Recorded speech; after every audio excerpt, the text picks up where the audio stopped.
Welcome everyone to this explainer. Today, we're going to unpack one of the most profound and honestly mind-bending ancient texts in the entire Buddhist canon. We're going on a bit of a journey to explore the actual architecture of ultimate peace. Okay, let's dive right into this beautifully preserved source material. What we're looking at here is the official text translated by the ancient master Bodhi-ruchi. It's known as the Sutra of the Dharma door of entering the seal through the power of faith. It is literally a foundational piece of literature that's been carefully handed down through the centuries, and it contains some truly fundamental ideas about exactly how the human mind operates. So we're kicking things off with a massive, universally human question. And it's a question that is just as relevant to us today, scrolling through our deeply stressful news feeds, as it was to monks meditating centuries ago. How do you achieve true fearlessness and unshakable peace in a totally chaotic world? Is it even possible to be completely free from anxiety when everything around you is constantly shifting and changing? To answer that, we've broken this ancient text down into a really logical 5-part journey. We're going to cover 1. Seeking fearless peace. 2. The Bodhisattva's 5-step formula. 3. Shattering duality. 4. Practicing the perfections. And finally, 5. How the Tathāgata is like space. All right, let's jump right into part 1, seeking fearless peace. Let's see how the sutra sets the stage, because the setting in these texts is never just background noise. It is a vital part of the message itself. The contrast here is just absolutely incredible. We have this magnificent, perfectly pure, jewel-adorned hall. It's a literal manifestation of flawless spiritual perfection. And yet, right in the middle of this totally flawless environment, the great Bodhisattva Mañjuśrī steps forward with a very relatable, very human need. He asks the Buddha directly for the Dharma that brings about a state of total fearless peace. It just goes to show, even in paradise, the fundamental question is still about how to secure the mind. Moving on to part 2, the Bodhisattva's 5-step formula. The Buddha doesn't just respond to this massive question with some mystical one-liner.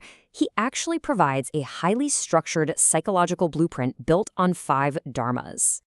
This framework is amazing because it reveals the core logic of the entire text. Look at the flow here.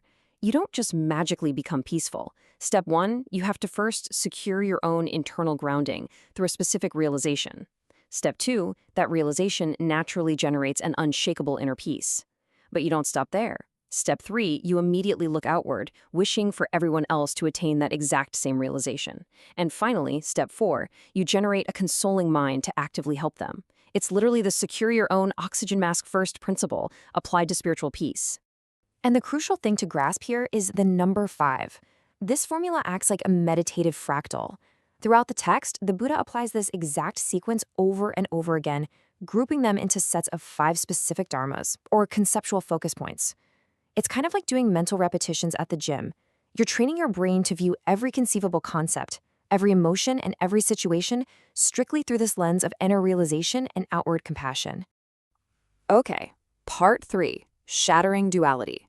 This is where we dive into the real climax of the text, and where things get really mind-bending. If you thought finding peace was just about thinking happy thoughts, well, prepare to have your perspective totally flipped.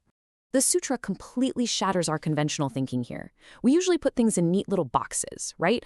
On the left, we have the work of a Buddha, pure, enlightened good. Opposing that is the work of Mara, the demon, ignorant, deceptive, bad. But the sutra actually dares to claim that there is fundamentally no difference between the work of the demon and the work of a Buddha. It states that the essence of Mara's karma is exactly the same as the essence of the Buddha's karma. So how is that even possible? Well, it all comes down to the radical lens of non-duality. This is the ultimate realization that opposites are actually identical in their fundamental empty nature. Think about it like this. A wave of crystal clear water and a wave of muddy water are still, at their absolute core, just water. The sutra explicitly tells us you can't use wisdom to chop away ignorance because, well, they're cut from the exact same cloth. True peace only comes when you stop fighting to separate the universe into pieces and finally realize the underlying empty unity of everything. Which brings us to part 4. Practicing the perfections. Now, this philosophy might sound overly abstract, maybe even dangerously detached, but let's see how it actually builds into a very grounded everyday practice. This totally brings the philosophy down to earth. You don't just sit on a mountaintop realizing everything is empty. You apply it directly through the perfections. If you realize that your own enlightenment and someone else's greed actually share the same empty essence, you don't judge them. Instead, you use generosity to gently teach the stingy. You use patience to guide the hateful. You use wisdom to help the ignorant. You actively engage with all the messiness of the real world because you're simply no longer threatened by it.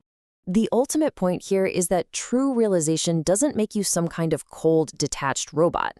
Quite the opposite. It fuels this immense active compassion. The text lists these immeasurables, and they aren't just passive feelings, they're actions. Great loving-kindness literally translates here to pulling all living beings out of their suffering.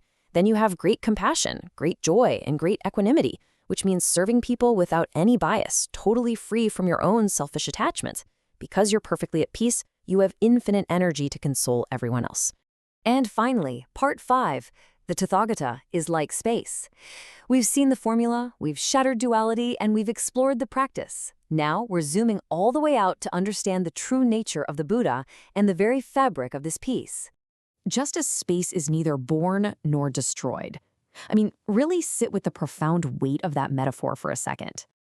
It's such a brilliant use of space and sunlight to explain how ultimate peace actually functions in our reality.